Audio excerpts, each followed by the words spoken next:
Isang medical mission na may kasamang hatid-tulong at maagang pamasko ang matagumpay na isinagawa ng Jose Maria College Foundation Incorporated, College of Medicine, katuwang ang UNIFIL para sa Indigenous Peoples o IB community sa Sitio Patag, dato sa Lumay, Marilog District, Davao City. Ang detalye mula kay Jean Domingo. Hindi alintana ang pagod, hirap at layo ng pagbiyahe ng mga volunteer, faculty, students mula sa Jose Maria College Foundation Incorporated College of Medicine, maisagawa lamang ang kanilang medical mission. At katuwang UNIFIL, nagpaabot din sila ng maagang pamasko para sa IP community dito sa Sitio Patag, Marilog District, Davao City.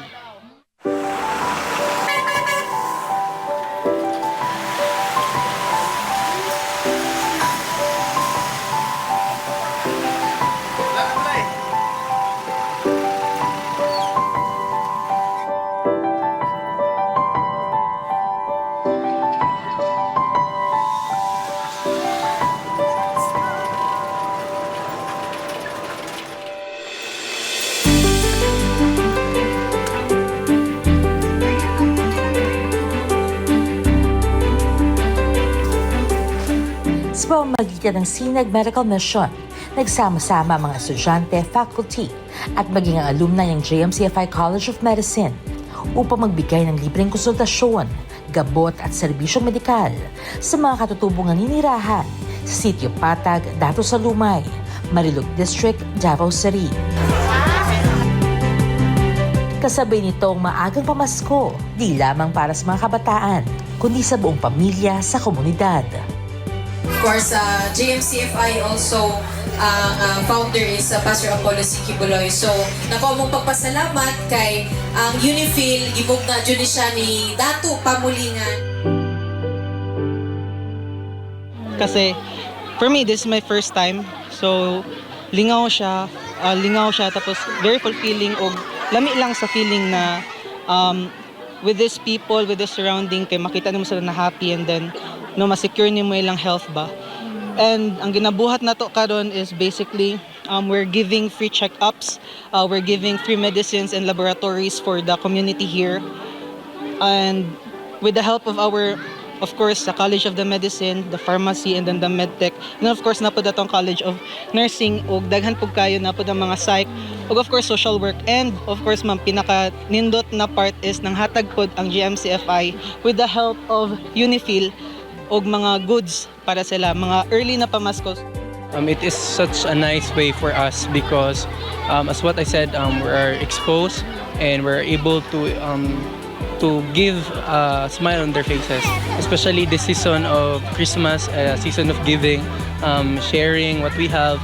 We have to be grateful, and that is one thing I have learned to this activity, that we have to be grateful, and if meron tayong sobra-sobra, so we have to give back to our community and help one another. I'm so grateful because I'm one of these scholars of Pastor Apollo Sikibuloy, and I want to pay back the help of Pastor Apollo Sikibuloy by helping those people in this kind of community po. Giving back po on what other people help me, at itutulong ko po sa ibang tao din po. Kung ano po yung meron sa akin, willing po ako i-help din po yun sa iba. Ang serbisyong medikal ay labis na kinakailangan sa lugar dahil karamihan sa mga miyembro ng komunidad ay di agad-agad makapagpagamot dahil sa layo at kakulungan ng pamasahe at pambili ng kinakailangang gamot. Actually, kung wala gud ni, padungin sa center na kumamno niya, wala gud ni tambal. Ultimo paracetamol, pagitaan mo sa balay sa mga center, wala isa ka buo. Okay, kasi gina-prepare man guna ko mga nearest or farthest mga sitio. Kini okay, pakainin yung sitio na 200, pero patong farthest na ko, 300 pesos per, ang sakyanan, back and forth 600. So, do you think na bukasagid sila, mato pa sila sa Lumay, mangitag tambal? Ang pagkakataong ito ay hindi lamang naging bahagi ng pag-aaral at training ng mga mag-aaral at maging ng mga opisyal ng JMCFI College of Medicine, kundi nagsilbi ring pagkakataon upang mahubog sila bilang mga responsableng individual na may malasakit sa kapwa. Ang gawaing ito ay nagpapatupad ng matatag na pananaw ng JMCFI na mag-produce ng mga doktor na may puso. Happy po kay kanang naging part ko sa kaning mission ko, which is kanang makatabang sa ilaha and kanang makita po namo ang mga smile sa mga bata and sa mga tao diri nga kanang makita jud nga kanang nalipay sila nga naata diri og na dungog pud sila sa ilang mga panginahanglanon po when it comes to healthcare. Yes po, kay fulfilling jud siya sa part sa Medfield po.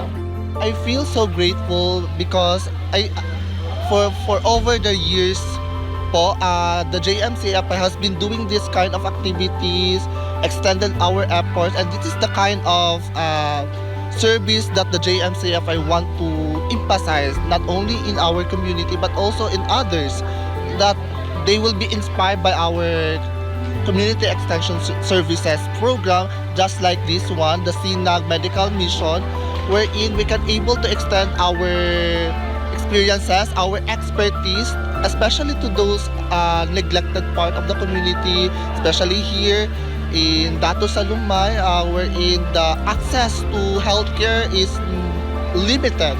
So as a medical technologist, and for my students who are able to experience this kind of activities, we will feel so grateful that we are part of this growing family of this organization.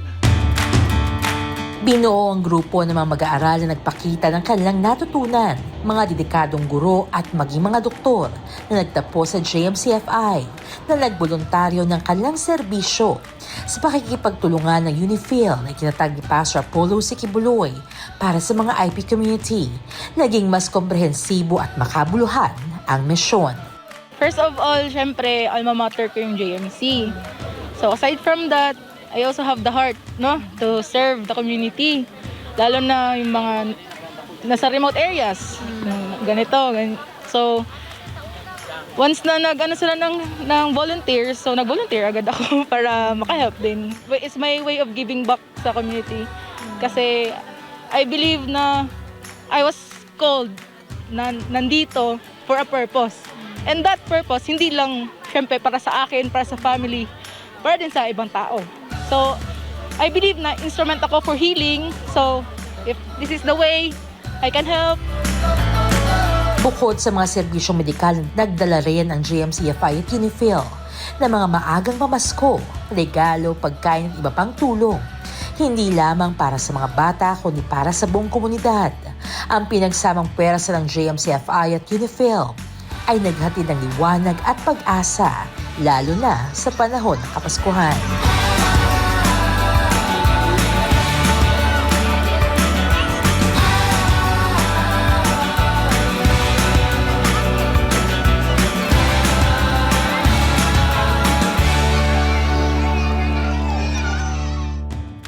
Samantalang medical mission ay isang direktang pagkasakatuparan ng pananaw at misyon ng founding president ng JMCFI na si Pastor Apollo Sikibuloy, na kilala sa kanyang advokasya na magbalik ng biyaya at serbisyo sa komunidad, lalo na sa mga nangangailangan. The SINAG Joint Medical Mission and Gift Giving is the fulfillment of the vision and the mission set by the JMCFI founding president Pastor Apollo Sikibuloy when he built the College of Medicine, Nursing and Allied Health Sciences, and that is to actually provide healthcare services to our less fortunate brethren, to geographically isolated and disadvantaged areas, just like what we have here in Sitio Patag, Barangay Dato Salumay, Marilog, Davao City. Sa pamamagitan ng ganitong uri ng community engagement, patuloy na isinasabuhay ng JMCFI College of Medicine ang kanilang commitment na hindi lamang lumikha ng mahusay na doktor, kundi mga individual na may malalim na malasakit at handang maglingkod, na siyang tunay na misyon ng kanilang institusyon at inspirasyon ni Pastor Apollo Sikibuloy. For Pastor, we will continue your vision and mission in providing healthcare services for our Comindanaoan. Despite your absence, I think your presence is really felt here because of the collaborative effort of the many members of the church, as well as the many members of the administration and the many members of the institution.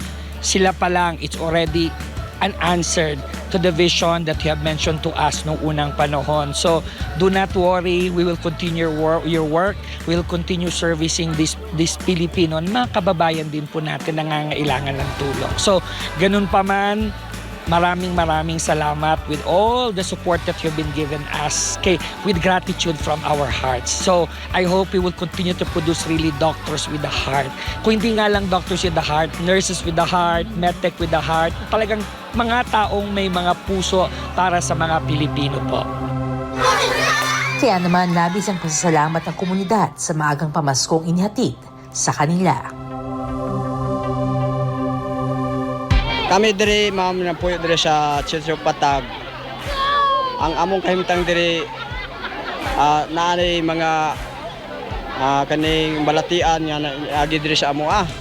Kaya nagpasalamat mi karon sa inyong gibuhat nga gitabangan mi ninyo sa school supply kaning mga tambal.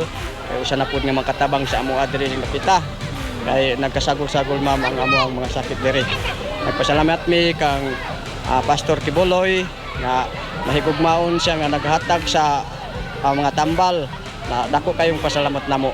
Daghan kayong salamat. Pasalamat gyud ko kang Pastor Kibuloy sa iyang pagtabang kanako sa akong anak. Kung wala ka Pastor, di gyud nako kuanan ng akong anak kay murag makuan naman atong panahon na kining imatyo na siya ma'am kay tabangonon na lang gud na siya. So kanalang gyud ang akong pasalamatan kay salamat sa mama tabang sa akong anak buhi siya karon. Salamat. Nalit pa Mali kay na doktor nangan. Kay listen ma'am kun mga produkto kay wife pamasahis mo to. Nako gali pasalamat nako sa Ginoo alang kaninyo kay agwanta mo nangan sa mo. Libre ka, nindot na akong paminaw ma'am, nga nakakuan kong tambal na ako. Thank you kaayo sa inyo ha. Tapos kanang nagyod ang among kinanglanon, kanang mga tambal, kaya di namin kagawa. Salamat yun kayo, Merry Christmas na lang sa inyo ha. Ang number one nga ampo nako sa imo, good health, protection, and more blessings. Then last ang happiness. Happiness ni mo maghatag, happiness ni mo maghatag spiritually, and pariaing ani nga imong ginabuhat. Dako kayo pasalamat sa mga katawhan tibuok Pilipinas ug laing nasod. So thank you very much in behalf sa Barangay Datos Talumay. Ginasulong nako og kaagibat katakaron sa mga ani pastor. I know na from the heart jud ay ang pagkaayo ni Pastor Kibuloy. He is not just an ordinary preacher. Dako gyud siya kaayo kahadlok sa Ginoo. Nya plus sa iya yung mga group nga grabe jud kay mo tabang. Nya bisag gibugbog na pero naagihapon sila pasensya. Taas kayo jud ko og kanang saludo jud ko kay Pastor Kibuloy. Si Pastor I've known him sa television lang actually wala pa ko na meet pero I know deep in your heart you're very every lumad especially lumad mo very caring ka sa imong mga sa church even extend po din mo ang mga tao sa Salumay. So thank you kayo Pastor I hope magkita ta personally to thank you personally. So more power and then keep safe and a good health po. Even natulog siguro siya pa, hindi po siya mapakali nga somebody needs his help kaya nga Pastor salamat kayo sa pagpadala nimo sa mga pandiri mga health personnel. Thank you, JMC. Thank you.